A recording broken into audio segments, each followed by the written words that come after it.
Good morning. Good morning, guys. So this is going to be our last lecture. आज university के जो papers है वो discuss कर लेंगे and after this if required before exam late me know from you guys. हम लोग एक डाउट सॉल्विंग सेशन रखेंगे या जो भी टॉपिक आपको अगर लगता है कुछ डिफ़िकल्ट है, कुछ कन्फ्यूजन है, तो हम लोग वो टॉपिक्स को रिवाइज कर लेंगे. एंड आई डोंट थिंक कि ज़्यादा आपको रिविजन की रिक्वायरमेंट हो सकती है बिकॉज मैंने बहुत जो भी लेक्चर्स हम लोग के हुए वो सारे रिकॉर्ड करके डाले हैं. तो if you face any doubts you can just lectures जो यूट्यूब पे मैंने डाले हैं, तो आपको वहाँ से वो तो पता चल ही जाएगा. कुछ नहीं तो अभी एग्ज़ाम तक अगर रोज़ का आप जो भी एक एक लेक्चर भी देखोगे तो भी पता चल जाएगा. सारा चीज़ें जो है वो रिवाइज हो जाएंगे. So as you can see this is our 19th lecture. मतलब टोटल हम लोगों के 19 टोटल 34 लेक्चर्स में हम लोगों का सिलेबस हो गया है. नॉर्मली अगर कॉलेज अगर चालू रहता था तो this might take 50 to 60 lectures, लेकिन ऑनलाइन वन वे कम्युनिकेशन हो रहा है, उसके वजह सिलेबस कंप्लीट हो गया. तो आप वो सेम लेक्चर्स को एक बार रिविज़िट कर लो, या फिर ऐसा रखो कि एक दिन आप जो मैंने रहेजा के लेक्चर्स बोले वो आप देख लो, क्योंकि आपने ये वाले लेक्चर्स अटेंड किए हैं तो वहाँ पे भी जो मैंने थोड़े अलग पर्सपेक्टिव से सर्टेन टॉपिक्स बताया वो भी आपको पता चल जाएगा. सो आप ये दोनों वे में देख सकते हो. And just prepare your self, be ready कि अगर थियरी एग्ज़ाम होता है तो आप उसके लिए रेडी रहो. हम लोगों ने कल बात किया था ना, थियरी एग्ज़ाम भी हो सकता है. Yes no anyone? हेलो. हाँ सर। हाँ, तो याद रखो वो, ठीक है. चलो आज के जो पेपर सोल्यूशंस है वो डिस्कस करते हैं. आई थिंक मैंने आपके साथ वो पेपर सोल्यूशन शेयर किए है, सेंड किया है क्या आपको? यूनिवर्सिटी पेपर सोल्यूशंस आपको मिले हैं जो अभी मैं आपके साथ शेयर कर रहा हूँ? Yes, okay Shweta, good.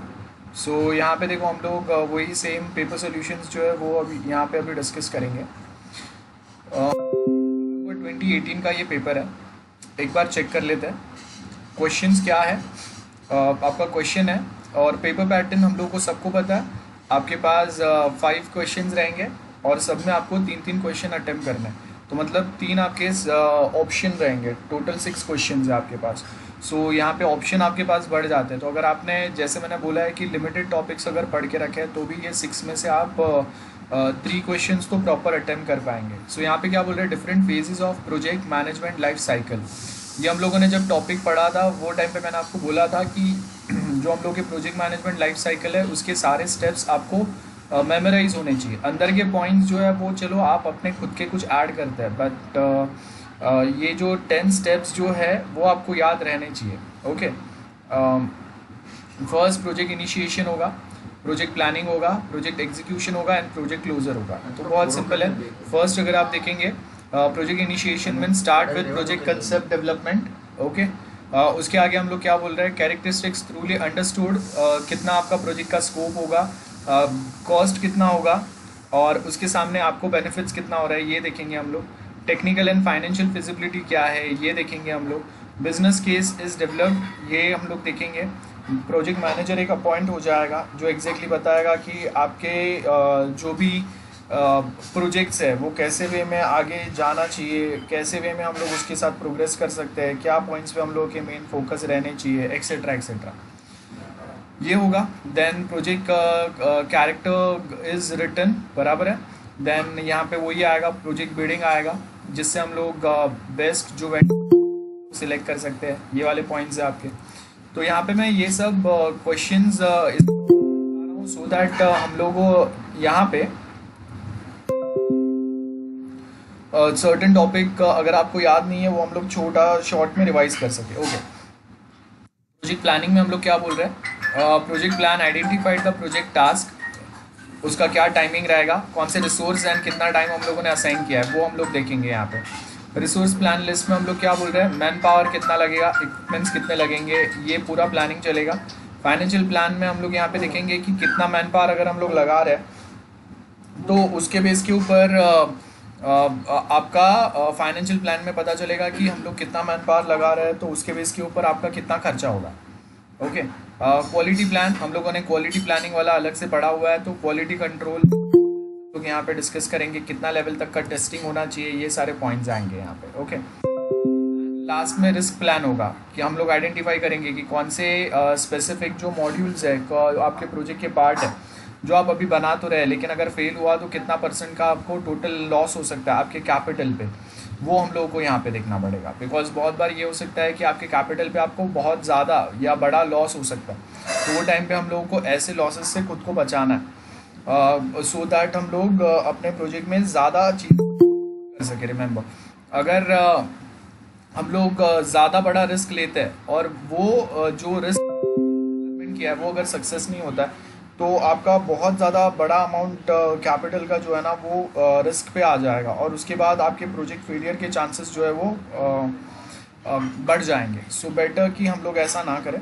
Okay, then next अगर आप देखेंगे प्रोजेक्ट एग्जीक्यूशन, वही है एग्जीक्यूट द प्लान जो आपने बनाया हुआ है, करेक्टिव एक्शन लगाते रहेंगे जहाँ जहाँ पे अगर हम लोग को लगता है कि हम लोग प्रॉपर डेवलपमेंट नहीं कर रहे हैं या इससे डेवलपर यूज़र एंड पे कोई प्रॉब्लम हो सकते हैं, हम लोगों के प्रोजेक्ट में फेलियर्स आ सकते हैं, तो ये सारे पॉइंट पे आएंगे। प्रोजेक्ट क्लोजर रिलीज़ करेंगे हम लोग, जो भी हम लोगों ने फाइनल डिलीवरेबल बनाया हुआ है वो सप्लाई अग्रीमेंट रहेगा विद वेंडर, है ना। अगर वो क्या होगा, वो टर्मिनेट हो जाएगा, supply agreement with vendor are terminated, then pending payments are completed, तो ये सारे प्रोजेक्ट क्लोजर के आपके लिस्ट रहेंगे। एंड पोस्ट इम्प्लीमेंटेशन हम लोग का मेंटेनेंस पार्ट चलेगा, मतलब यूज़र को देने के बाद में, जहाँ से हम लोग नए नए चीज़ें सीखेंगे कि अगर हम लोगों ने ऐसा कुछ किया था तो अभी जब हम लोग लाइव उसको कस्टमर एंड पे एग्जीक्यूट कर रहे हैं तो वो टाइम पे क्या प्रॉब्लम आ रहा है, क्या नहीं आ रहा है, वो देखेंगे। ओके, प्रोजेक्ट चार्टर हम लोग क्या बोल रहे हैं, what is project charter in software SPM and what are the elements. So यहाँ पे हम लोग क्या बोल रहे हैं, प्रोजेक्ट चार्टर का मतलब क्या हुआ, एक डॉक्यूमेंट्स रहेंगे that authorises स्टेटिंग of a project and use of required resources, मतलब एग्जैक्टली कितना लेवल का आपको प्रोजेक्ट बनाना है, क्या क्या बनाना है, और उसके लिए कितने रिसोर्स मतलब hardware resource that is computer, laptops and other things, as well as human resource, developer, designers, testers, कौन से लेवल के लगेंगे, कौन से टाइप के डेवलपर्स लगेंगे वो, and with that we also required software resources. Software resource में जो आपके एप्लीकेशंस रहेंगे, डेवलपमेंट के लिए आप जो फ्रेमवर्क्स यूज़ करेंगे, टेस्टिंग के लिए आप जो दूसरे सॉफ्टवेयर यूज़ करेंगे, वो सारे आएंगे।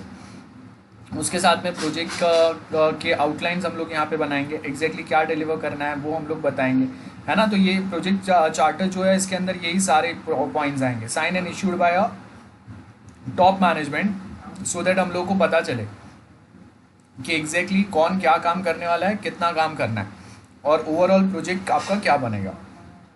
Not expected to change throughout the life cycle of the project, बराबर है। मतलब यहाँ पे हम लोग प्रोजेक्ट चार्टर में क्या बता रहे हैं, हम लोगों ने डिफाइन कर दिया क्योंकि इतने रिसोर्सेज रिक्वायर्ड रहेंगे, इतने मॉड्यूल या इतने यूनिट्स हम लोग बनाएंगे, इतना काम हम लोग को प्रोजेक्ट में करना है, उससे कम नहीं, उससे ज़्यादा नहीं।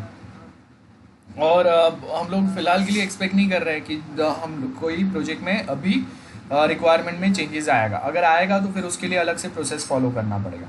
देन प्रोजेक्ट स्पॉन्सरशिप, यहाँ पे हम लोग को क्या बोला है, project sponsor champions the project, जहाँ पे हम लोग क्या करेंगे, monitor the progress of the project, then provide feedback. ये फीडबैक बहुत ज़रूरी है, तो अगर फीडबैक प्रॉपर आपको टाइमली वे पे अगर फीडबैक मिलते रहता है एवरी यूनिट कंप्लीशन पे, तो वो आपको बेटर हेल्प करेगा कि आप जो क्लाइंट या कस्टमर्स है उसके एक्सपेक्टेशन के हिसाब से वही सेम राइट डायरेक्शन में अपना प्रोजेक्ट को प्रोग्रेस कर रहे हैं या नहीं।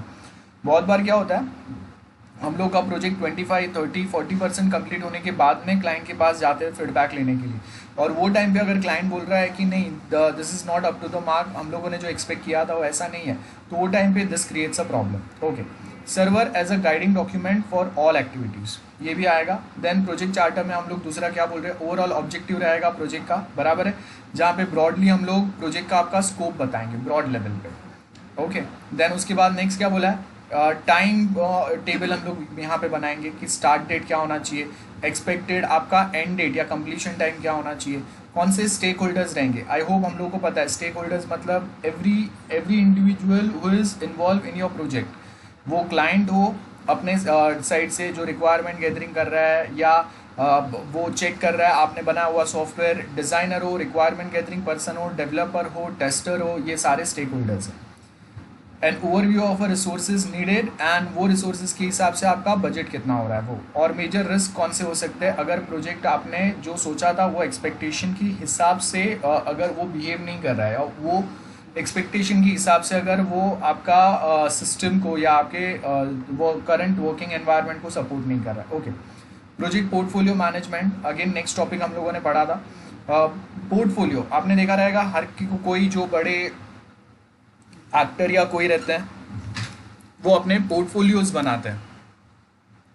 पोर्टफोलियो मतलब आपका ओवरऑल पूरा एक उसमें डिटेल रहेगा, बायोडेटा टाइप। तो प्रोजेक्ट पोर्टफोलियो मतलब प्रोजेक्ट का बायोडेटा, ऐसा समझ लो आप, ठीक है।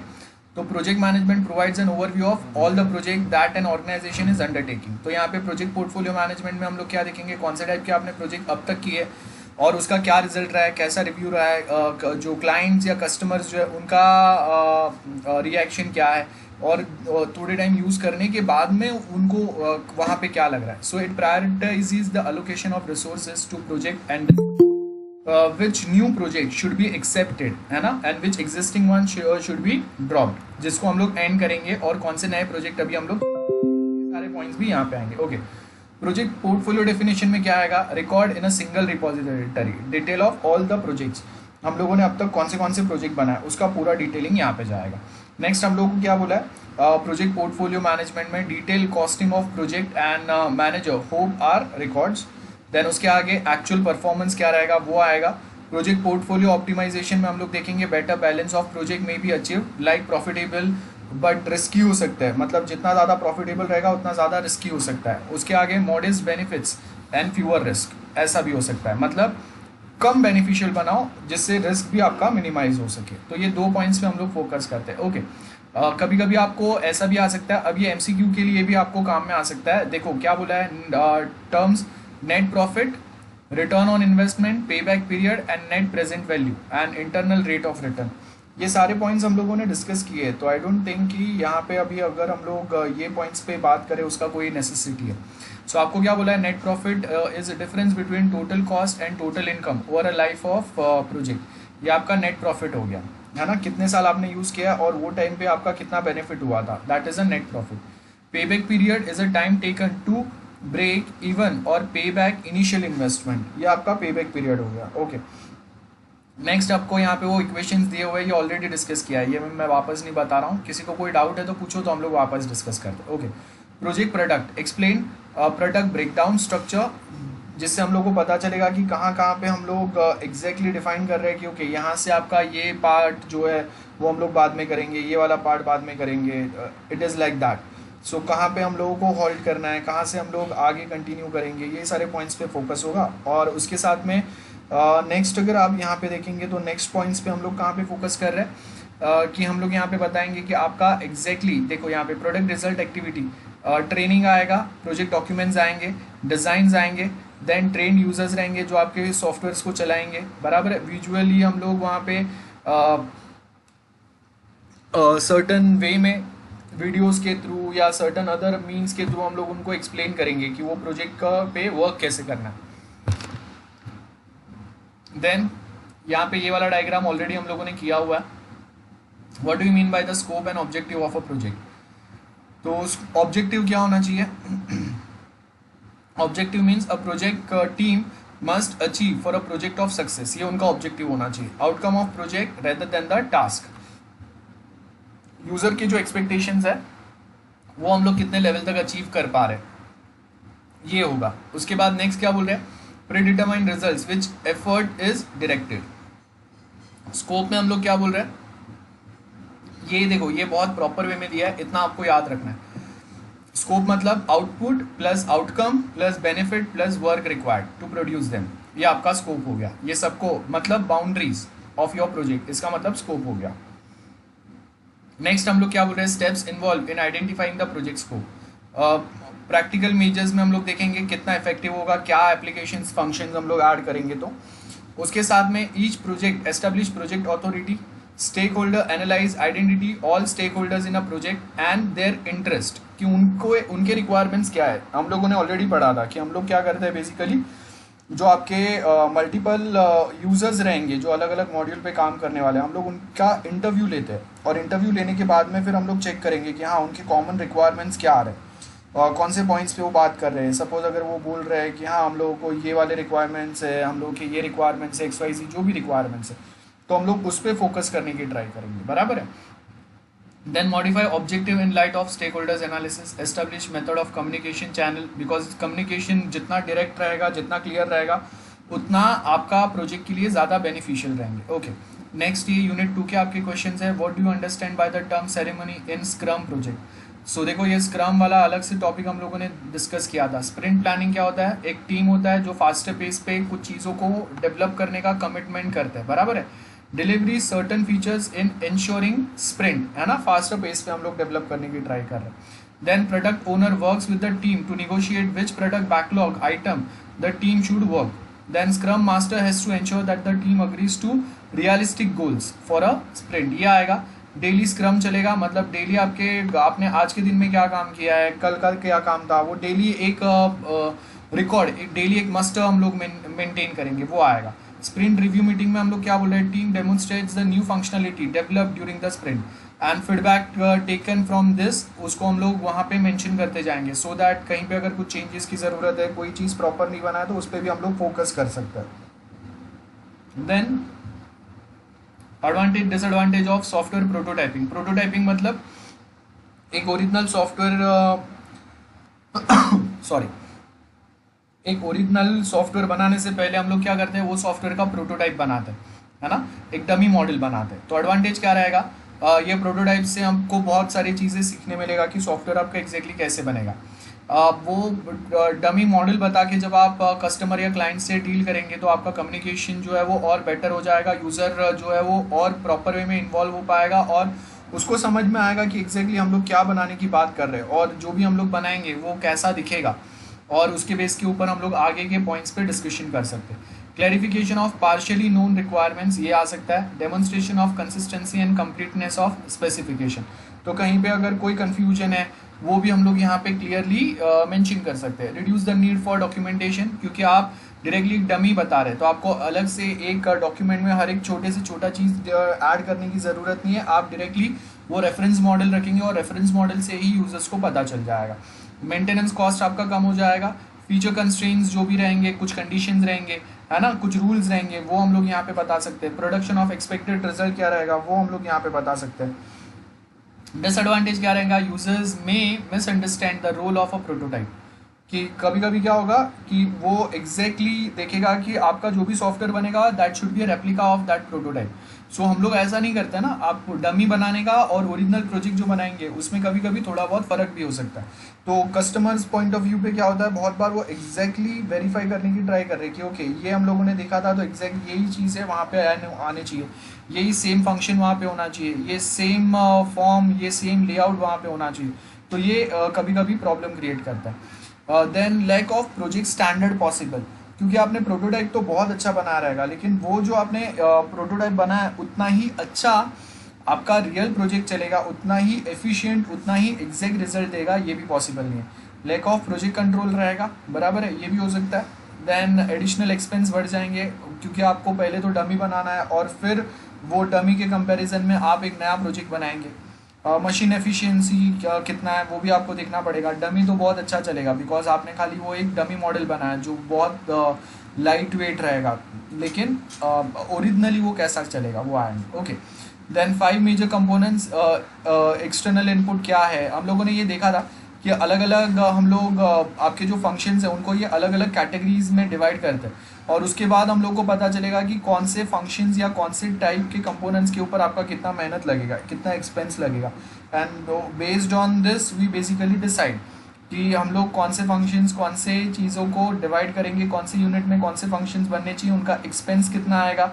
याद है यूनिट 2 में हम लोगों ने डिस्कस किया था कोकोमो मॉडल, तो उसमें हम लोगों ने बताया था कि आपको अगर प्रोजेक्ट का टोटल कॉस्टिंग अगर फाइंड करना है तो वो टोटल प्रोजेक्ट का कॉस्टिंग के लिए हम लोग ये सारे पॉइंट्स पे फोकस करते हैं। व्हाट इज एफर्ट मल्टीप्लायर, तो एफर्ट मल्टीप्लायर नाम में से पता चल रहा है, एफर्ट मल्टीप्लायर मतलब आपके जो एफर्ट्स है वो मल्टीप्लाई हो जाएंगे। मतलब आप आगे का आपका काम और ज़्यादा एफिशिएंट हो जाएगा अगर स्टार्टिंग में आपने बहुत प्रॉपर बेस, जैसे हम लोग बोलते हैं ना, बेस अगर स्ट्रांग है तो आगे का आपका जो मेन प्रोजेक्ट बनेगा वो बहुत ज़्यादा स्ट्रांग बनेगा। फॉर एग्जांपल अगर हम लोग को एक बिल्डिंग बनाना है तो उसके पिलर्स जितने मजबूत रहेंगे उतना बिल्डिंग बहुत स्ट्रांग स्टैंड करेगा। तो एग्जैक्टली सिमिलर वे अगर आप जो प्रोजेक्ट बना रहे हैं वो प्रोजेक्ट अगर बहुत स्टार्टिंग में requirement gathering, feasibility study and designing, ये लेवल पे अगर आपने बहुत ज़्यादा मेहनत किया है, उसमें आपने बहुत लेवल तक अगर चीज़ों को समझा है, तो वो टाइम पे अगर आप देखेंगे ना तो क्या होगा कि आपका मेहनत जो है वो बहुत लेवल तक यहाँ पे कम हो जाएगा। ओके, क्योंकि आपने स्टार्टिंग में हर एक पॉसिबल जो मिस्टेक्स आ सकते हैं वो सारे आपने रेक्टिफाई कर दिए। तो because of that rectification future में डेवलपमेंट के टाइम पे, जैसे हम लोगों ने बोला है कि अगर आपके मिस्टेक्स रिक्वायरमेंट गैदरिंग में अगर आपके मिस्टेक्स है या डिज़ाइनिंग में अगर आपके मिस्टेक्स है, ये जितने लेट आपको पता चलेंगे ना उतना आपका वो मिस्टेक्स को सॉल्व करने का, वो वहाँ पे वो स्पेसिफिक चेंजेस ऐड करने का, उतने आपके एफर्ट्स जो है वो बढ़ जाएंगे, उतना आपका ज़्यादा कॉस्टिंग जाएगा। तो अगर मैं रिक्वायरमेंट फेज पे अगर कहीं पे let's take example, requirement phase पे अगर मुझे कहीं पे कुछ मिस्टेक मिला, मैंने उसको चेंज किया, it will hardly take suppose 100 rupees, लेकिन वही चेंजेस रिक्वायरमेंट में मेरे से मिस हो गया, डिज़ाइनिंग मैंने वही मिस्टेकन रिक्वायरमेंट के बेस पे बना, डेवलपमेंट पे अगर मुझे पता चला, तो यही चेंजेस आप डेवलपमेंट में जब अप्लाई करेंगे ना, तो वो 100 रुपीज़ का जो चेंजेस आपका होना था रिक्वायरमेंट में, वो अभी डेवलपमेंट के टाइम पे 1000 रुपीज़ का आपको एफर्ट्स जाएगा, इतना आपका कॉस्टिंग फैक्टर चेंज हो जाएगा। और यूज़र एंड पे जाके अगर पता चला ना तो वो देन 3 to 4000 आपका कॉस्टिंग होगा चेंजेस का, इतना फ़र्क होता है, और बहुत बार 10,000 तक भी जा सकता है। So you can just imagine कि कितना ज़्यादा आपका जो कॉस्टिंग फैक्टर है वो डिफ़र करता है जितने लेट आपको मिस्टेक्स या प्रॉब्लम पता चलता है। तो एफर्ट मल्टीप्लायर क्या बोल रहा है in COCOMO model, list of effort multiplier used in early design, मतलब अर्ली डिज़ाइन में ही हम लोग डिसाइड करेंगे कि आपका प्रोजेक्ट कितना बड़ा हो सकता है ना, रिलायबिलिटी कितना रहेगा, कॉम्प्लेक्सिटी कितना रहेगा, रीयूजेबिलिटी फैक्टर्स कितने रहेंगे जो प्रीवियस प्रोजेक्ट में से हम लोग यूज़ करेंगे, सो दैट आपके एफर्ट्स जो है वो कम हो जाए ना, एफर्ट मल्टीप्लाई हो जाए। तो बिकॉज आपने स्टार्टिंग में कोई प्रीवियस प्रोजेक्ट में कुछ किए थे, वो सेम चीज़ें हम लोग यहाँ पे रीयूज़ कर लेंगे। प्लेटफॉर्म डिफिकल्टी कितना हो सकता है, तो उससे हम लोग को पता चलेगा कि नंबर ऑफ एरर्स ज़्यादा आने के चांसेस कितने हैं, पर्सनल कैपेबिलिटी कितना है, पर्सनल एक्सपीरियंस कितना है, देन फैसिलिटी क्या अवेलेबल है, कितना आपको खुद से ही मेहनत करना है, आप और किसी पे डिपेंड नहीं रह सकते, ये सारे पॉइंट्स पे हम लोग फोकस करेंगे। ओके, और सेम वे आपका टाइम टेबल जो है वो रियलिस्टिक टाइम टेबल है या बहुत ज़्यादा प्रेशर क्रिएट करने वाला है, ये पॉइंट्स हम लोग देखेंगे। Okay, then explain the core principles, 8 core principle of dynamic system development method. तो डायनेमिक नाम पे से पता चल रहा है, डायनेमिक मतलब प्रोजेक्ट टू प्रोजेक्ट हम लोग अलग अलग पैटर्न अप्लाई करेंगे, हम लोग के अपने खुद के कस्टमाइज डेवलपमेंट पैटर्न रहेंगे, हम लोग सारे प्रोजेक्ट के लिए एक सेम पैटर्न अप्लाई नहीं करेंगे। और उसका मेन रीज़न ये रहता है कि आपके जो प्रोजेक्ट है, सपोज एक बार आप बैंकिंग सॉफ्टवेयर बना रहे, एक बार आप कॉलेज सॉफ्टवेयर बना रहे, एक बार आप कोई गेमिंग टाइप का सॉफ्टवेयर बना रहे, तो this are the dynamic softwares. तो हम लोग यहाँ पे सॉफ्टवेयर आपका जैसे चेंज होगा वैसे उसको डेवलप करने के, उसके डिज़ाइन करने के सारे पैटर्न्स जो है वो भी चेंज रहेंगे, तो उस पर हम लोग फोकस करें। तो यहाँ पे देखो क्या बोला है, फोकस ऑन बिजनेस नीड्स क्या है, वो डिलीवरी टाइम आपके पास कितना है, अगर आपको रिक्वायर्ड है तो आप कोई थर्ड पार्टी, कोई जो वेंडर्स है उनके साथ आप यहाँ पे कोलैबोरेट कर लेंगे। Then never compromise on the quality, of course ये तो हम लोग को पता है। Build incrementally from firm foundations, ये आएगा। Then develop iteratively, communicate continuously and clearly, demonstrate controls रहेंगे, ये सारे पॉइंट्स हैं हम लोग के। देन उसके आगे अगर आप देखेंगे नेक्स्ट आपको क्या बोला है, कैपर-जोन्स रूल्स है। रूल 1 क्या बोल रहा है, ये हम लोगों ने सारे पढ़े हुए हैं, मैंने जो भी नोट्स दिया है आपको उसमें सारे ये है, हम लोगों ने पढ़ा है। लाइन ऑफ कोड वो आएंगे, तो फर्स्ट रूल हम लोग क्या बोलेंगे, कितने लाइन ऑफ कोड आप प्रोग्राम कर रहे हैं, तो उसके बेस के ऊपर हम लोग समझेंगे। सपोज कि एक फंक्शन को सी प्रोग्रामिंग में डेवलप करने के लिए सपोज भी required 125 set line of codes, तो उसको उसके हिसाब से अगर मैं कौन सा प्रोग्रामिंग लैंग्वेज यूज़ कर रहा हूँ, तो वहाँ पे वो सेम कोडिंग के मेरे एफर्ट्स कितने जाएंगे, वो प्रोजेक्ट ड्यूरेशन कितना रहेगा वो आएगा। रिक्वायरमेंट अगर आपके कहीं पे अगर आप कट शॉर्ट कर पा रहे अगर आपके रिक्वायरमेंट बहुत ज़्यादा है तो उसको हम लोग मंथली बेस पे आप कितना डेवलप कर पाएंगे, या कितने बड़े रिक्वायरमेंट्स हैं। तो जैसे यहाँ पे आपको देखो क्या बोला, requirement creep in at an average rate of 2% per month from a design through coding phase. मतलब हम लोग यहाँ पे बता रहे हैं कि ओके, आप डिज़ाइन से कोडिंग पे लाने के लिए आपके कितने रिक्वायरमेंट्स आप टोटल रिक्वायरमेंट्स पे से प्रोसेस करके डेवलप कर सकते हैं, उस पर फोकस रहेगा। डिफेक्ट रिमूवल पार्ट रहेगा, then project manpower estimation रहेगा, the size of software divided by 150 predicates that approximate number of personal requirements for developing the application, then number of personnel कितने आपने रखे हुए हैं डेवलप करने के लिए। तो अगर मैं बोल रहा हूँ कि हम लोग के पास 4 डेवलपर है जो डेली बेस पे इतने लाइन ऑफ कोड कर सकते हैं या वीकली बेस पे इतना वो डेवलपमेंट कर सकते हैं ना, वो देखेंगे हम लोग। और ये सबको कैलकुलेट करके आपको पता चलेगा अप्रॉक्स नंबर ऑफ स्टाफ आपको कितना रिक्वायर्ड है पर मंथ, डेवलपर डिज़ाइनर सबको कंसिडर करके। तो ये सारे पॉइंट्स आएंगे। ओके, नेक्स्ट क्वेश्चन 3 आपको क्या बता रहा है, देखो विद द हेल्प ऑफ मतलब यूनिट 3 है, forward pass and backward pass to calculate the activity duration in a network diagram. So ये हम लोगों ने पढ़ा है, इसका डायग्राम भी आपको नोट्स में मिल जाएगा।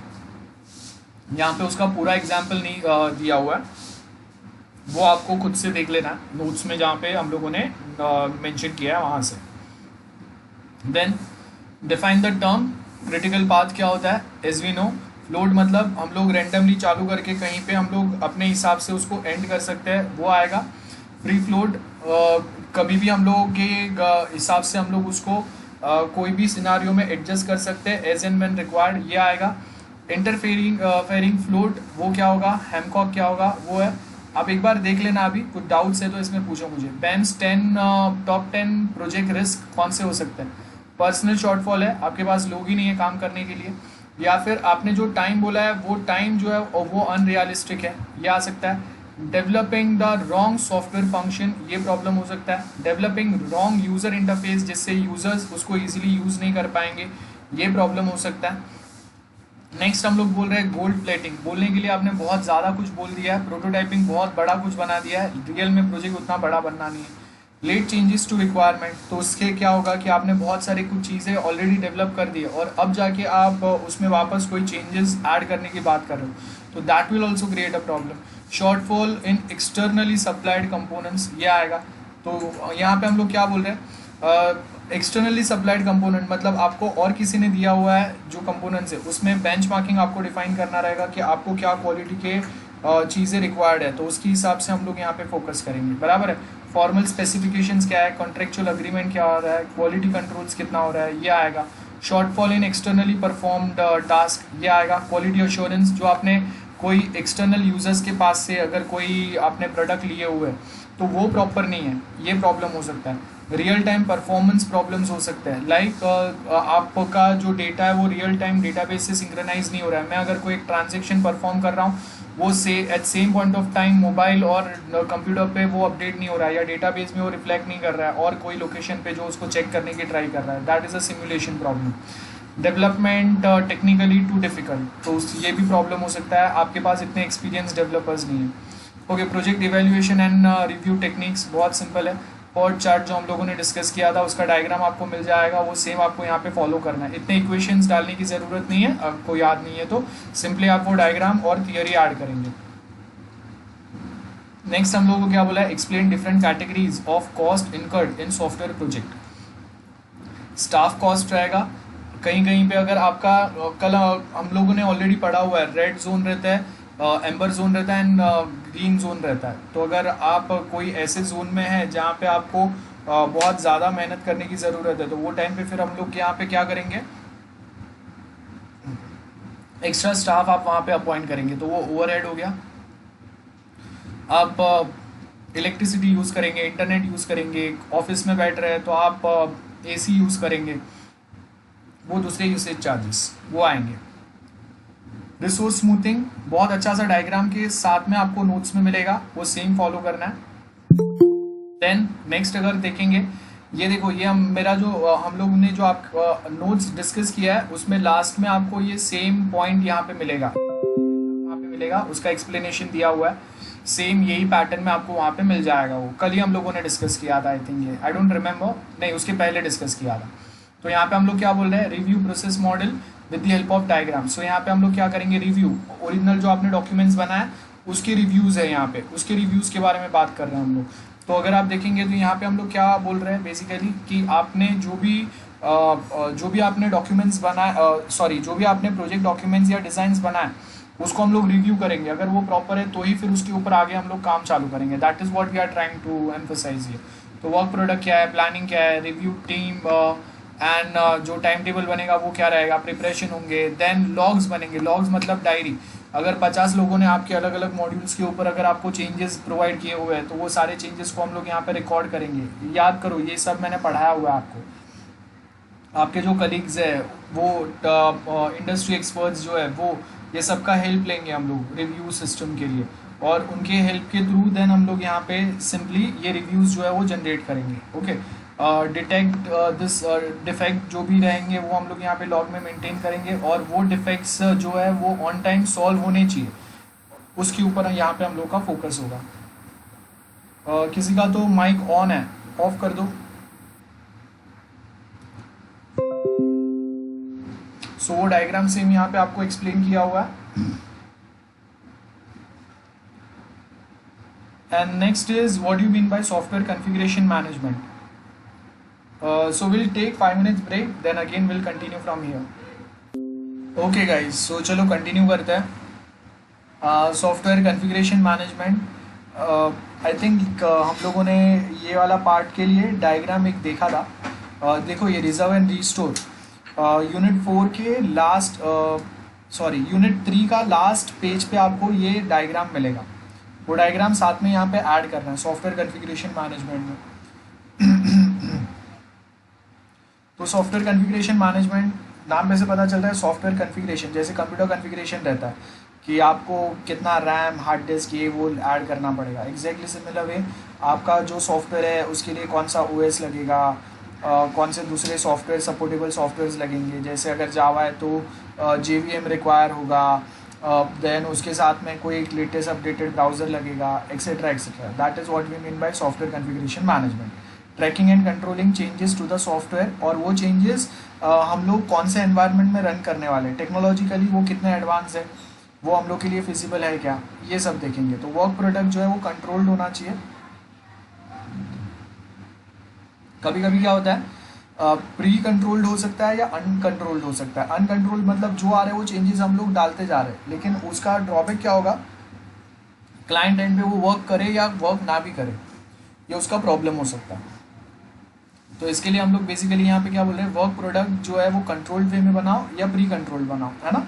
तो ये कॉन्फ़िगरेशन आइडेंटिफिकेशन 3 लेवल पे होता है। कंट्रोल्ड, थ्रू आउट कंट्रोल्ड रहेगा। प्री कंट्रोल्ड बनाने के पहले हम लोगों ने कंट्रोल रखा है, देन उसी को फॉलो कर रहे हैं हम लोग। अनकंट्रोल्ड मतलब जो आ रहे चेंजेस हम लोग डालते जा रहे हैं। कंट्रोल प्रोडक्ट जहाँ पे हम लोग क्या कर रहे हैं, ये डॉक्यूमेंटेशन टूल्स, सोर्स कोड, सब कुछ एक कंट्रोल्ड वे में चलेगा जो डिफाइंड है। Okay, explain main section in requirement document for contract placement. क्या बोला है, देखो main section in requirement document. Requirement document as we know आपका जो प्रोजेक्ट है जिसमें हम लोगों ने यूज़र के पास से रिक्वायरमेंट्स लिया हुआ है ना, वो आएगा। तो इंट्रोडक्शन आएगा, डिस्क्रिप्शन आएगा, जैसे आपका प्रोजेक्ट का सिनॉप्सिस बना है वही आएगा। कस्टमर ने क्या फ्यूचर स्ट्रेटेजी प्लान किया हुआ है, एंड सिस्टम रिक्वायरमेंट मतलब क्या हार्डवेयर क्या सॉफ्टवेयर लगेगा, है ना। मैंडेटरी क्या चीज़ें रहेंगी, क्या डिज़ायरेबल रहेगा, डेडलाइन कब तक बना के देना है, एडिशनल कोई इन्फॉर्मेशन अगर हम लोग को प्रोवाइड करना है कि हाँ हम लोग कोई थर्ड पार्टी का हेल्प लेंगे, देन उसके बाद आपको ये 4G या 5G नेटवर्क पे ही सपोर्ट करेगा, वो सारे कुछ एडिशनल हम लोग के इन्फॉर्मेशन रहेंगे। रिक्वायरमेंट्स में हम लोग डिफाइंड फंक्शंस, कितने फंक्शंस हम लोग टोटल बनाएंगे, क्या लेवल का स्टैंडर्ड आपको मेंटेन करना है, quality we are talking about. Other application जो वो सॉफ्टवेयर के साथ कॉम्पेटिबल काम करेंगे, जैसे बैक एंड में हम लोग डेटाबेस सॉफ्टवेयर को यूज़ करेंगे वो, देन फ्रंट एंड में हम लोग डिज़ाइनिंग के लिए कुछ यूज़ कर रहे हैं वो, देन टेस्टिंग के लिए हम लोग कुछ यूज़ कर रहे हैं वो, देन अगर क्लाउड पे आप डेटा डाल रहे हैं वहाँ से फेच कर रहे हैं तो गूगल ड्राइव है, माइक्रोसॉफ्ट का वन ड्राइव है, या आई क्लाउड है, उसके साथ अगर वो कॉम्पेटिबल हो रहा है तो वो, देन अगर मोबाइल ऐप के साथ हम लोग इसको कनेक्ट कर रहे हैं तो वो, this are the other application. Operational and quality requirement क्या होगा, as we already know. Technical specification जो है वो हम लोग यहाँ पे मेंशन करेंगे, जब तक होगा तब तक ट्राई करेंगे कि जिससे हम लोग चीज़ों को और बेटर वे में बता सकें।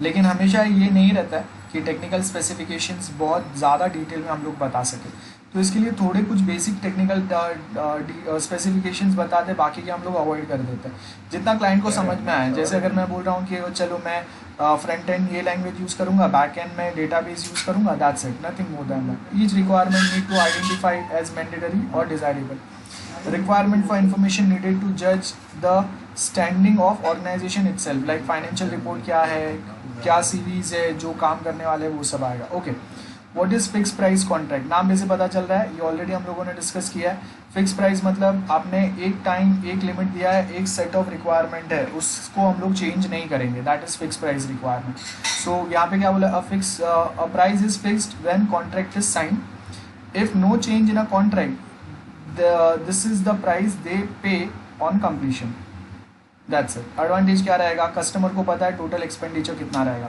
कॉस्ट इफेक्टिव वे में वो अपना प्रोजेक्ट को बना सकते हैं। डिसएडवांटेज क्या है, सप्लायर बोलेगा कि स्टार्ट में आपने जो रिक्वायरमेंट्स दिए थे, जो पॉइंट्स बोले थे, उससे अभी आपके सर्टन रिक्वायरमेंट्स चेंज हो रहे हैं, तो आपका प्राइस जो है वो इंक्रीज हो सकता है, ये हो सकता है ना, या उसमें कहीं पे कोई रिस्क आ सकता है, तो वो रिस्क के हिसाब से वो रिस्क को अब्जॉर्ब करने के लिए आपको कोई एक्स्ट्रा कॉस्टिंग ऐड करना पड़ेगा, वो आ सकता है।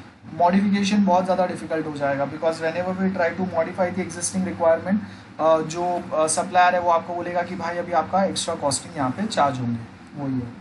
और कभी कभी वो विद इन कॉस्ट कंप्लीट करने के लिए आपके जो सप्लायर है वो क्या करेंगे, क्वालिटी से कॉम्प्रोमाइज़ कर सकते हैं, टेस्टिंग में अपना टाइम बचा देंगे, या क्वालिटी डेवलपमेंट नहीं करेंगे, कहीं पे जो मेन फंक्शंस है उसको ढंग से बना के जो सब फंक्शंस है या जो बाकी के सपोर्टिव फंक्शंस है उनको वो लोग ऐसे ही रख देंगे या सर्टन बनाएंगे ही नहीं, ये हो सकता है। Okay, 3 main important categories of stress management technique. Stress management मतलब जब हम लोग बहुत ज़्यादा अगर कोई एक ये बेसिकली किसके लिए, आईटी ह्यूमन रिसोर्स मैनेजमेंट की जो हम लोगों ने बात की थी ना, स्टाफ को आपको मोटिवेट रखना चाहिए, अगर अच्छा काम कर रहे हैं तो आप उनको एनकरेज करें, अगर प्रॉपर काम नहीं हो रहा है तो उसका मतलब ये नहीं है कि आप उनको इंसल्ट करेंगे, सपोर्ट देम, एनकरेज देम, अच्छा काम कर रहे हैं तो अप्रिशिएट देम। तो वो टाइम पे हम लोग यहाँ पे वही बात कर रहे हैं कि आईटी इंडस्ट्री में मोस्ट ऑफ लोग जो काम करते हैं ना वो बहुत बार बहुत ज़्यादा स्ट्रेस में रहते हैं, तो वो टाइम पे हम लोग को क्या करना है, इमेजिनरी रिलैक्सेशन एंड मेडिटेशन, ये काम चलेगा। कॉग्निटिव बिहेवियरल अप्रोच, लाइक हम लोग उनको ट्राई करेंगे कि वो टाइम मैनेजमेंट प्रॉपरली कर पाए। सर्टन टाइम के बाद हम लोग उनको बोलेंगे कि चलो भाई 8 आवर्स का आपका शिफ्ट है तो 8 to 9 hours is more than enough, उससे ज़्यादा नहीं, है ना, ये सब अप्रोचेस चलेंगे। यही है सिंपल। आप देखोगे आप यहाँ पे वो आपने अगर कहीं पे यूट्यूब पे, फेसबुक पे कहीं पे देखा रहेगा कि जापान में कैसे स्ट्रेस मैनेजमेंट टेक्निक चल रहा है, वो भी आप यहाँ पे एग्जांपल दे सकते हो। तो ये बहुत सिंपल से पॉइंट्स है। Okay, Vroom's expectation theory of motivation, अभी पूरा बोल वचन है तो मैं यहाँ पे अभी आ नहीं रहा हूँ, आपको खाली ये पॉइंट्स जो है ये याद रखना है और अपने वर्ड्स में आप एक्सप्लेन कर दो इसको। Okay, last unit, advantages of functional organisation over project management. क्या बोला है, ईज ऑफ स्टाफिंग बराबर है, any number of required staff can be bought into a project as needed and they can be return on a functional group when they complete their work. इसको ease of staffing बोलते हैं। ज़रूरत है तो लेके आओ, नहीं ज़रूरत है तो उठा के वापस जहाँ से आपने उनको जो प्रोजेक्ट से आपने लाया था वहाँ पे वापस छोड़ दो। Production of good quality document, since the team member working on some part of a project do not meet the developer who have completed other part of a project, so हम लोग क्या करेंगे, गुड क्वालिटी डॉक्यूमेंट्स बनाना बहुत ज़रूरी है कि कहाँ पे हम लोगों ने क्या क्या काम अप्लाई किया है। ओके, जॉब स्पेशलाइजेशन में हम लोग क्या बात कर रहे हैं, we have functional organisational structure facility, developers become to specialise a particular task, और वही डेवलपर को हम लोग रखेंगे जो स्पेशलाइज्ड है, लाइक इन डेटाबेस वो उनका स्पेशलाइजेशन है, मोबाइल ऐप डेवलपमेंट में उनका स्पेशलाइजेशन है, जावा में उनका स्पेशलाइजेशन है ना, उनका करियर प्लानिंग क्या है उसके हिसाब से हम लोग सिलेक्ट करेंगे वो स्टाफ को। Then list of obstacles to good group discussion decision making, अभी यहाँ पे आपको अगर देखेंगे तो वापस यहाँ पे आपको बोला है सर्टन पॉइंट्स दिए हुए हैं, आप एक बार देख लो। अभी ये मैं वापस रिपीट नहीं कर रहा हूँ, ये बहुत सारी चीज़ें हम लोगों ने पढ़े हुए हैं। तो यहाँ पे देखो, right short note on capability maturity model. Mature करने का मतलब क्या होगा, आप कंटिन्यूअसली एक एग्जिस्टिंग सिस्टम को और बेटर बनाते जाओगे, है ना, उसको कैपेबिलिटी मैच्योरिटी बोलते हैं हम लोग। नेक्स्ट आपके पास यहाँ पे उसके कैपेबिलिटी मैच्योरिटी मॉडल के अलग अलग लेवल्स है। इनिशियल लेवल रहेगा जहाँ से हम लोग काम चालू करेंगे, देन वो सेम टास्क को आप रिपीट करते रहो जब तक आपका काम जो है वो बेटर ना हो। एक डिफाइंड ऑब्जेक्टिव्स आपके पास रहने चाहिए और वेल मैनेज्ड वे में वो काम करने चाहिए, एंड सेम वे ऑप्टिमाइजेशन होगा। देन नेक्स्ट आपको क्या बोला है, what is reliability growth model, जहाँ पे हम लोग बताएंगे कि ओके क्या क्या चीज़ें आपकी रिलायबल है, क्या चीज़ें रिलायबल नहीं है, किस पे आपको फोकस होना चाहिए, वो सब आएंगे। What are the steps of conducting post implementation project review, मतलब क्लाइंट के साइड पे आपने उसको प्रोजेक्ट को एक बार हैंड ओवर कर दिया, उसके बाद क्या, उसके बाद हम लोग ये चीज़ों के ऊपर कैसे वर्क करेंगे, वो पॉइंट्स पे हम लोग यहाँ पे फोकस कर लें। ओके, सो वो सारे पॉइंट्स रहेंगे। And this is the last part, different reasons for which project में नीड टू बी टर्मिनेटेड। तो हम लोगों ने ऑलरेडी पढ़ा था, टर्मिनेशन जो है वो हमेशा ऐसा नहीं होगा कि आप प्रोजेक्ट सक्सेसफुली कंप्लीट नहीं कर पाए इसके लिए आप प्रोजेक्ट को टर्मिनेट करते हैं। बहुत बार क्या होगा, आप प्रोजेक्ट को सपोज आप सक्सेसफुली कर पाए हो, इसके लिए भी हम लोग टर्मिनेट करेंगे, या इनकम्प्लीट रिक्वायरमेंट है या क्लाइंट के साइड से बजट कंप्लीट नहीं है, उसके लिए भी हम लोग प्रोजेक्ट टर्मिनेट कर सकते हैं। So this is one paper of November 2018, आप एक बार देख लेना। ये वाला पेपर अगर आपके पास नहीं है देन CR प्लीज़ पिंग में, मैं आपको ये शेयर कर दूंगा। वैसे भी मैंने अपने टेलीग्राम ग्रुप पे ये पेपर्स सारे ऑलरेडी बहुत टाइम पहले डाल दिए, और नवंबर 2018 का तो एक आध साल पहले ही मैंने पोस्ट किया हुआ है, तो आप वहाँ से देख सकते हो। Now next paper is November 2019। Will take 5 minutes break, then वापस कंटिन्यू करते हैं। So guys now will discuss November 2019 वाला पेपर। ये दो पेपर्स है,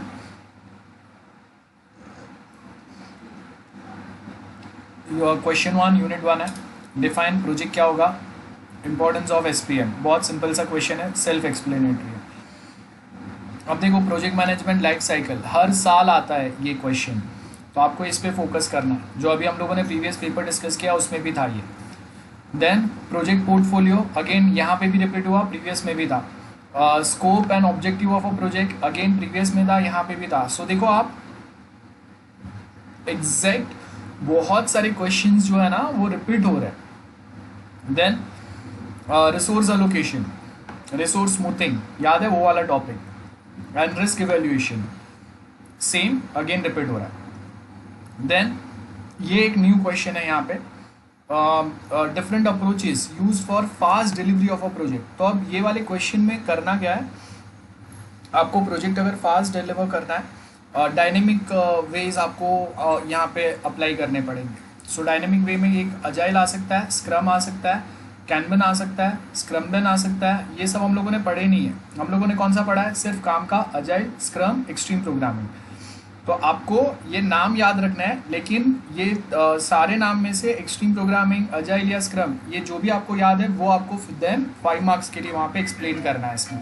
that is what thing will work like that. Okay, advantage disadvantage of spiral model already हम लोगों ने पढ़ा है, आपने सॉफ्टवेयर इंजीनियरिंग में भी पढ़ा रहेगा। टाइप्स ऑफ SDLC मैंने सिखाया था, उसके एडवांटेजेस डिसएडवांटेज बहुत सिंपल है।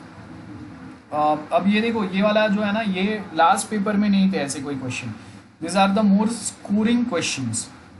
जो 2018 का पेपर थोड़ा डिफिकल्ट था इन दिस टर्म, बिकॉज आपको ऐसे सिंपल क्वेश्चन नहीं थे जो आपने अगर नहीं भी पढ़ा है तो भी आप लिख सकते हो। वैसे ये ऐसे क्वेश्चंस है जो हर कोई थोड़ा बहुत तो लिख के आएगा ही आएगा। देन एंड हाँ, one more thing, question A जो है इसके सबके आंसर अलग अलग हो सकते हैं।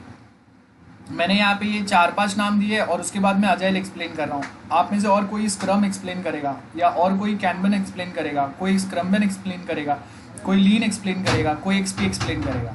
सो यहाँ पे 6 to 7 अलग अलग आंसर हो सकते हैं for the same question. So don't think कि आपके फ्रेंड ने कोई एक आंसर लिखा है और तो SPM में मुझे उसके मार्क्स नहीं मिल सकते, ऐसा कुछ नहीं होगा, ठीक है।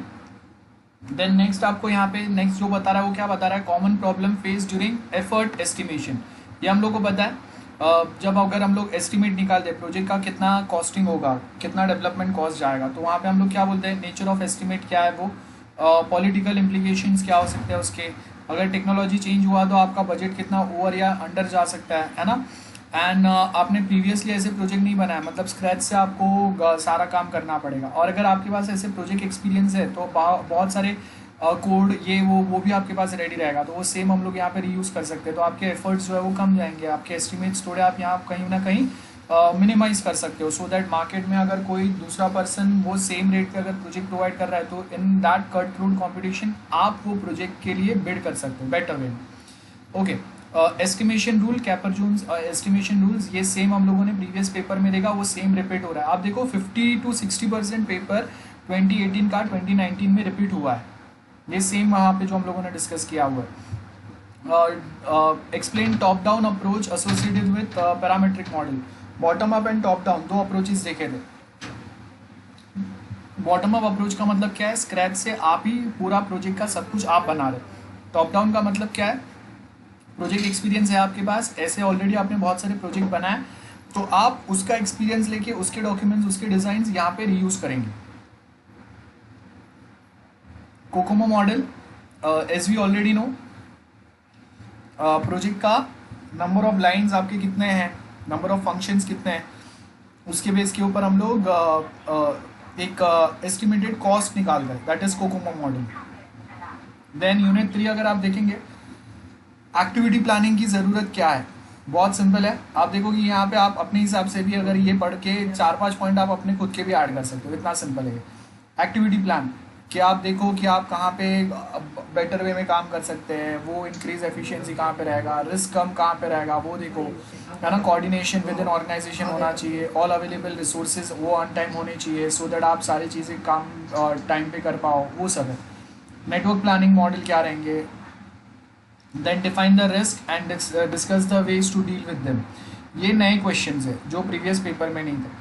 देन मोंटे कार्लो सिमुलेशन, ये हम लोग का, और ये जो भी टॉपिक हम लोग डिस्कस कर रहे हैं ये सारे आपको नोट्स में मिलेंगे, कोई भी टॉपिक ऐसा नहीं है जो हम लोगों ने स्किप किया हुआ है, 100% सिलेबस हम लोगों का वहाँ पे कंप्लीट किया है मैंने नोट्स में। तो ये सेम मोंटे कार्लो सिमुलेशन ये भी आपको मिलेगा वहाँ पे, तो उसमें हम लोग प्रोबेबिलिटी डिस्ट्रीब्यूशन फंक्शन पे काम करते हैं, प्रोबेबिलिटी डिफाइन करते हैं क्योंकि कौन से फंक्शन बहुत ज़्यादा काम किया जिस पे आपको पहले काम करना है, या फिर अगर हम लोग को ऐसा नहीं है, हम लोग के पास बहुत सारे फंक्शन सारे काम किया, तो रैंडम नंबर जनरेशन को फॉलो करके आप वो डायरेक्टली वो स्पेसिफिक फंक्शंस डेवलप करना चालू करेंगे। सैम्पलिंग रूल आएगा, स्कोरिंग आएगा, एरर एस्टिमेशंस क्या है, पैरेललाइजेशन क्या है, ये सब सर्टन पॉइंट्स है आपके। देन रिसोर्स अगर आप देखेंगे, नेचर ऑफ रिसोर्सेज, तो ये हम लोगों ने डिस्कस किया था, आपको एक बॉक्स में मैंने इसके सारे आंसर्स दिए हुए, नोट्स में आपको ये सेम ऐसे पॉइंट्स मिलेंगे, और उसके नीचे बॉक्स में आपको रेफरेंस बुक में जो हम लोगों का थियरी है वो मैंने आपको दिया हुआ है, सो दैट आप 5 मार्क का अपना आंसर लिख सको। तो रिसोर्सेज का मतलब क्या है, लेबर, इक्विपमेंट्स जो हम लोग यूज़ करेंगे, दूसरे मटेरियल लगेंगे, जो ऑफिस या स्पेस आप यूज़ कर रहे हैं वो, इंटरनेट सर्विस, सॉफ्टवेयर सर्विस आप यूज़ करेंगे, टाइम एंड जो मनी इन्वेस्ट होगा, ये सारे आपके रिसोर्सेज आएंगे। What are the factors while allocating task to the individuals, so कौन से रहेंगे, नेचर ऑफ सॉफ्टवेयर डेवलपमेंट क्या है, skill and experience, availability, certain basic points है। ओके, नेक्स्ट यूनिट 4 अगर आप देखेंगे, बेनिफिट्स ऑफ रिव्यू, तो अगर मैं कोई प्रोजेक्ट या डॉक्यूमेंट चालू करने के पहले उसके ऊपर अगर रिव्यू लेता हूँ तो उसके बेनिफिट क्या रहेंगे, डिज़ाइनिंग में या डेवलपमेंट में जो प्रॉब्लम आने वाले हैं, जो वो टाइम पे अगर मुझे पता चला तो ज़्यादा कॉस्टिंग प्रोवाइड करेंगे, उससे वो बेटर रहेंगे, बराबर है, ये एक बेनिफिट हो सकता है। देन नेक्स्ट आपका बेनिफिट जो है, just 1 minute guys. Okay, so this question talks about benefits of review in a process of project monitoring and control. Review से क्या पता चलेगा कि आप एग्जैक्ट जो प्रोजेक्ट की टू द पॉइंट चीज़ है उसी को फॉलो कर रहे हैं। फर्स्ट ये पॉइंट हो गया, आप अननेसेसरीली फंक्शंस या उस पर टाइम वेस्ट नहीं कर रहे। क्वालिटी कौन सा लेवल का मेंटेन कर रहा है, उस पर आप स्टार्टिंग से फोकस कर सकते हैं। रिक्वायरमेंट गैदरिंग, डिज़ाइनिंग में कोई मिस्टेक्स है उसको आप अर्ली आइडेंटिफाई करके तभी सॉल्व कर देंगे, सो दैट वो डेवलपमेंट या टेस्टिंग फेज या क्लाइंट साइड पे जाने के बाद में पता ना चले, जिसका कॉस्टिंग 10 to 100 टाइम्स बढ़ जाता है रेक्टिफिकेशन का। Suggest way to improve the work product, because आप जो एक्सपीरियंस या आपके जो कलीग्स है वो आपको हेल्प करेंगे, तो उन्होंने अगर सिमिलर टाइप के प्रोजेक्ट पे वर्क किया है तो उन्होंने भी प्रॉब्लम कोई ना कोई फेस किए रहेंगे, तो वो सेम प्रॉब्लम आप फेस ना करो, इसके लिए वो आपको हेल्प करते हैं, वही हो गया। Provide learning opportunity, review participants gains a good understanding of work product, ये हो गया। Okay, write a note on change control, कितना लेवल तक के चेंजेस आप प्रोजेक्ट में अप्लाई करेंगे, कितने लेवल तक के हम लोग को कंट्रोल करना है, वो सब आएंगे इसमें। तो चेंज कंट्रोल कब होना चाहिए, कॉस्ट इफेक्टिव अगर है तो वो ठीक है, बहुत बड़े अगर चेंजेस आ रहे हैं तो आपका प्रोजेक्ट का पूरा जो मेन ऑब्जेक्टिव है वही चेंज हो जाएगा, तो प्रोजेक्ट ही चेंज हो जाएगा। जैसे अगर मैं बोल रहा हूँ मैंने टेक्नोलॉजी चेंज कर दिया प्रोजेक्ट का, तो एक पूरा प्रोजेक्ट ही चेंज हो गया ना, तो उसके लिए बजट डॉक्यूमेंट पूरा वापस बनाना पड़ेगा।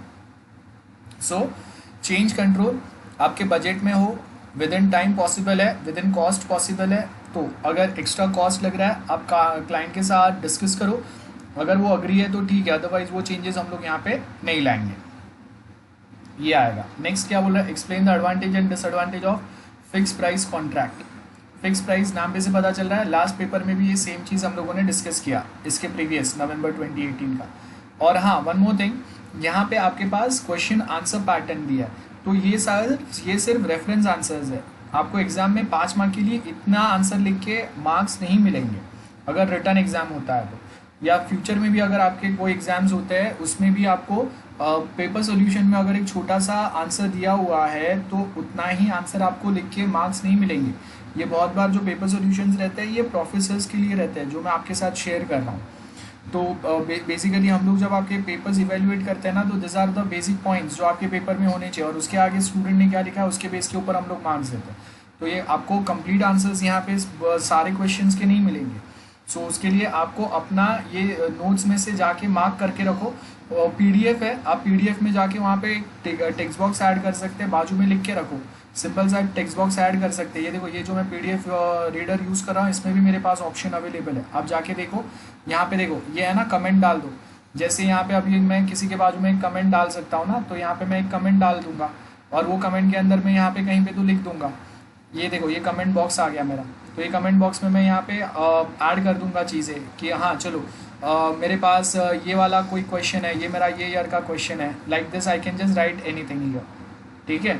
सो ये आप यहाँ पे लिख के रख सकते हो, तो जब कभी अगर मैं यहाँ पे जाऊँगा तो ये देखो, ये जब मैं पीडीएफ अगर रीड कर रहा हूँ ना, तो रीडिंग के टाइम पे मुझे यहाँ पे पता चल जाएगा कि ओके ये वाला टॉपिक, ये क्वेश्चन ये ईयर में पूछा हुआ है, वो सेम आप पीडीएफ में डाल सकते हो, तो ये आपका बेनिफिट रहेगा। So do it that way, अपने नोट्स खुद से ये वे में बनाओ, पीडीएफ में ही चेंजेस करके। सो आपको आगे वापस कुछ बड़े चेंजेस की ज़रूरत ना पड़े, आप ये सेम नोट से रेफर कर सकते हो। Okay, explain advantage disadvantage of fix price contract, बहुत सिंपल है।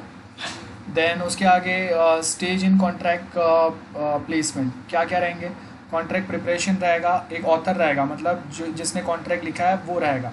देन निगोशिएशंस होंगे उस पर, जो क्लाइंट है और सप्लायर है और डेवलपर है वो दोनों के बीच में, और कोई कॉमन पॉइंट पे आके जब दोनों अग्री करते हैं तो वो फिर आज साइन करेंगे, गेट अप्रूवल है ना, फाइनलाइज होगा कॉन्ट्रैक्ट, देन वो कॉन्ट्रैक्ट को हम लोग एग्जीक्यूट करेंगे। और हमेशा कभी भी अगर कुछ अमेंडमेंट्स या चेंजेस करना है, रिविजन करना है, तो आपको वो कॉन्ट्रैक्ट फोकस में रखना है कि वो कॉन्ट्रैक्ट में क्या टर्म्स कंडीशन लिखे हुए थे, वो टर्म्स कंडीशन को फॉलो करते हुए ही हम लोग वो कॉन्ट्रैक्ट को रिविजिट करेंगे, चेंजेस करेंगे, रिवाइज करेंगे। और ये सारे हम लोग सॉफ्टवेयर डेवलपमेंट के लिए जो कॉन्ट्रैक्ट्स है उसकी बात कर रहे हैं। तो ये कॉन्ट्रैक्ट में क्या क्या चीज़ें रहेंगे, टाइम मेंशन रहेगा, बजट मेंशन रहेगा, क्या लेवल का सॉफ्टवेयर बना रहा है, उसमें क्या क्या फंक्शंस या फंक्शनलिटीज़ आप ऐड करेंगे, कौन सा टेक्नोलॉजी यूज़ करेंगे, अगर ISO सर्टिफिकेशन अगर रिक्वायर्ड है तो वो हम लोग सॉफ्टवेयर के साथ में प्रोवाइड करेंगे। This are the some specific points जो हम लोग यहाँ पे पूरा डिटेलिंग रहेगा कॉन्ट्रैक्ट में, हर एक छोटे से छोटी चीज़ें हम लोगों ने कॉन्ट्रैक्ट में मेंशन किए रहेंगे। So at any point of time future में अगर डिस्प्यूट्स होते हैं तो वो कॉन्ट्रैक्ट को हम लोग रेफर कर सकते हैं, और इसको आफ्टर सिग्नेचर हम लोग यही सेम हमेशा रिन्यू करते रहेंगे, ऑडिट करते रहेंगे, चेक करते रहेंगे, बराबर है। और इसके ऑब्लिगेशंस जो भी वो कॉन्ट्रैक्ट जो है दैट इज़ वन ऑब्लिगेशन जो आपको फॉलो करना ही पड़ेगा एट एनी सर्कमस्टांसेस। तो अगर आप अपना काम कर रहे हो तो क्लाइंट को वो जो कॉन्ट्रैक्ट है वो it's an obligation on client, तो उसको वो फॉलो करना ही पड़ेगा। वो उसको अगर नहीं फॉलो करेगा, आपको अगर पेमेंट टाइम पे नहीं दे रहा है तो नहीं चलेगा। Okay, ethical and professional concerns as a member of any organisation, बहुत सिंपल है, ऑनेस्टी, ट्रांसपेरेंसी, पूरा बोल बच्चन है। आप एक बार पढ़ के अपने भी दो चार पॉइंट्स आपने जो अच्छे अच्छे कहीं पे व्हाट्सएप पे जो रोज़ सुबह उठ के लोग आपको गुड मॉर्निंग के साथ में डालते हैं ना, ऐसे कोई मैसेज आपको मिलेगा वो भी आप डाल सकते हो यहाँ पे। इतना सिंपल है ये question. Okay, explain Taylor's model of motivation. Again बोल बच्चन है, वापस रिपीट हो रहा है। आई थिंक नहीं, प्रीवियस वाले में कोई दूसरा मॉडल था मोटिवेशन का। हाँ, लेकिन एट दी एंड आप घुमा फिरा के मोटिवेशन पे लाके छोड़ दो। अगर नहीं समझ में आ रहा है, नहीं क्वेश्चन पता है आपको तो मोटिवेशन की अच्छी अच्छी बातें लिख दो भाई। मोटिवेट करो, एनकरेज करो, ये वो। अगर वीक है तो उसको हम लोग अच्छे ट्रेन करेंगे, एक्सपीरियंस के साथ में रखेंगे, सो दैट वो और बेटर एफर्ट डाल पाए। और अगर कोई अच्छा काम कर रहा है तो उसको हम लोग और एनकरेज करेंगे, बोनस देंगे, एक्सेट्रा एक्सेट्रा। ये सारे आपके पॉइंट्स रहेंगे। ओके, यूनिट 5 लास्ट है, virtual team, advantage of forming a virtual team. So जैसे अगर आज के टाइम पे जब हम लोग आईटी में डेवलपमेंट की बात करते हैं तो आपका डिज़ाइनिंग टीम कोई दूसरे कंट्री में या प्लेस पे हो सकता है, डेवलपमेंट टीम, डेटाबेस टीम एक साइड पे हो सकता है, रिक्वायरमेंट गैदरिंग डिज़ाइनिंग टीम कोई एक लोकेशन पे हो सकता है। और हम लोग सब अलग अलग प्लेटफॉर्म्स के थ्रू, जैसे गिटहब है तो मेरा एक प्रोजेक्ट मैं वहाँ पे गिटहब पे रख सकता हूँ, जहाँ से हम लोग सारे कॉमनली वो प्रोजेक्ट फोल्डर को एक्सेस करेंगे, ऐड, अपडेट, डिलीट, मॉडिफाई जो भी है वो वहाँ से करेंगे। बेस्ट एग्जांपल पबजी, या आप उसके बाद अभी कोई दूसरा जो गेम अगर कोई खेलता है तो वो वर्चुअल टीम हो गया। एक कोऑर्डिनेट करके हम लोग चिकन डिनर करेंगे। Okay, write a role of different types of people needed to form a balance team. Simple है, एक चेयरपर्सन रहेगा, एक मॉनिटर रहेगा, एक शेपर रहेगा, एक टीम वर्कर्स रहेंगे, रिसोर्स के लिए इन्वेस्टिगेटर रहेगा कि कौन से टीम में कितने रिसोर्स यूटिलाइज हो रहे हैं, कोई एक टीम ने ओवर रिसोर्स तो नहीं ले लिया, कोई एक टीम के पास अंडर रिसोर्स तो नहीं है जिससे वहाँ के लोग जो है वो अपना काम प्रॉपरली नहीं कर पा रहे। रिसोर्स का एक बार काम खत्म होने के बाद में आपको फिनिशर रहेगा जो क्या करेगा, वो रिसोर्सेज वहाँ से लेके कोई दूसरी टीम को अलॉट कर देगा। बराबर है, ये सारे पॉइंट्स रहेंगे। और ये सारे क्वेश्चंस जो है आपको बहुत इजीली नोट्स में मिल जाएगा। नोट्स में अगर आपको नहीं मिल रहा है तो आप सिंपली इसको गूगल भी करेंगे, या रेफरेंस बुक मैंने ऑलरेडी शेयर किया हुआ है, आपको रेफरेंस बुक में से भी ये सर्टन आंसर्स मिल जाएंगे। तो कोई स्पेसिफिक आंसर्स आपको अगर कहीं पे प्रॉपरली उसका कोई आंसर नहीं मिल रहा है तो आप गूगल करके भी निकाल सकते हो इसको। क्वालिटी मॉडल क्या रहेगा, प्रोडक्ट रिवाइज करो, देन टाइम टू टाइम उस पर ट्रांजिशन करते जाओ, टेक्नोलॉजिकल ट्रांजिशंस। बराबर है, एंड वो सेम ऑपरेशंस आपके कंटिन्यूअसली चलते रहेंगे जिससे हम लोग प्रोडक्ट को और बेटर बनाने की ट्राई करेंगे। That is what we defined by the quality. Capability maturity model, देखो वापस रिपीट हो रहा है तो बहुत इंपॉर्टेंट टॉपिक है, याद रखना है आपको, with respect to theory answer as well as MCQs। Next जो है ये देखो, मैंने आपको ये अलग से बुक में लिखाया था, मेन टाइम टू फेलियर है ना क्या होगा, then mean time to recover या रिपेयर कितना होगा, mean time between different multiple failures कितना होगा, rate of occurrence of failure, frequent आ रहे हैं, वीकली बेस पे आ रहे हैं, मंथली बेस पे आ रहे हैं, डेली आ रहे हैं, प्रोबेबिलिटी ऑफ फेलियर कितना होगा वो देखेंगे। Discuss the reasons of project failure, project closure sorry. तो प्रोजेक्ट क्लोजर अगेन ये सेम है, लास्ट टाइम जो क्वेश्चन हम लोगों ने 2018 वाले पेपर में देखा था वो सेम यहाँ पे रिपीट हो रहा है। So this are the 2 papers जो मैंने आपके साथ बहुत शॉर्ट में डिस्कस किए हुए हैं, और ये मैं आपको सारे आंसर्स एक्सप्लेन नहीं कर रहा हूँ, मैंने आपको क्वेश्चंस बता दिए, कौन से इंपॉर्टेंट टॉपिक्स है वो बता दिए। अब आप जो थियरी लेक्चर्स हम लोग के हुए हैं वो आप एक बार रिविजिट करो, और उसके बाद जब आप ये पेपर सॉल्व करेंगे तो आपको बेटर वे में समझेगा। उसके बाद अभी अगर कुछ डाउट्स है देन लेट मी नो, हम लोग एग्ज़ाम के पहले एक डाउट सॉल्विंग सेशन रख देंगे। सो आज मैं यहाँ तक ही स्टॉप कर रहा हूँ और कुछ मैं नया नहीं करा रहा। Let me know if there are any doubts from your side. अगर कुछ डाउट्स है तो बोलो, otherwise after some time will end this lecture. ठीक है, एक एक्स्ट्रा लेक्चर रखेंगे हम लोग doubt solving, that's going to be our last lecture.